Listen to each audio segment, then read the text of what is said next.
In 2006, Gina Barber, Nancy Branscombe, Judy Bryant, and myself were on the planning committee, and I was the chair of the committee.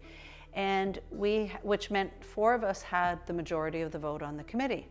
And we decided that we really wanted to make sure that the city was growing in a sustainable manner. And it was said almost behind my back by 2 men that were in conversation, loud enough that when we're in a formal setting, a formal Ontario Municipal Board hearing, that certainly they knew I heard it, but I could not do anything about it because I was sitting at a table, which a very formal setting, and I couldn't react.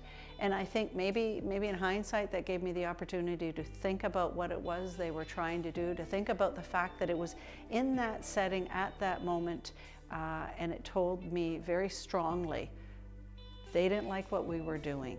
And so I get a call from the London Free Press, and they said, oh, did you know what this name is being bandied about? And he said the name was Killer Bee, and he wanted to get my reaction to it. And so that was really the first time I had heard it, but I think I was trying to convey a message that they weren't going to marginalize our voice. So I was trying to convey a message of power, a message of strength, a message that said, you're not going to silence us by using that term. And of course he called it Killer Bee instead of Killer Bitches, but we know it came from the fact that we were all had a last name starting with B, and they were taking the most negative connotation and applying it to us. And I had to stand up to give the planning committee report to council.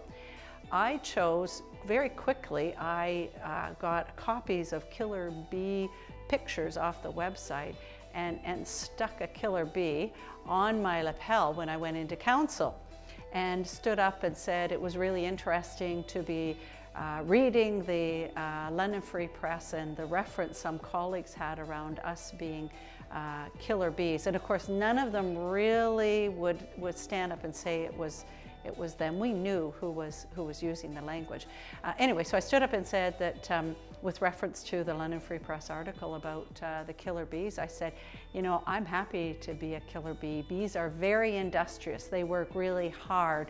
They're focused. They do good things for a community, and without bees you have a hard time being sustainable and surviving. I thought a lot about it that night, and I thought we're making progress. We're moving the bar, and they don't like it, and the only way they can react is try to marginalize us by calling us a name. You can't let someone take that. You can't let someone take that power from you.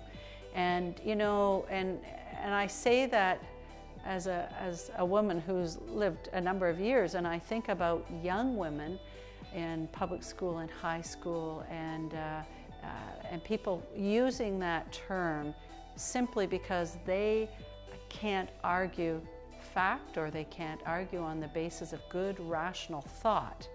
And so instead they try to marginalize and hurt emotionally. And to me, that's a sign of a weak individual. It's a sign of someone who probably feels they don't have power, and they're trying to strip the power from someone else in using a really negative connotation. So I would say, you know, be powerful. Continue to do what you're doing because someone is taking notice. They may not like it, but it might be the right thing that you're doing, and march on. Don't give your power away.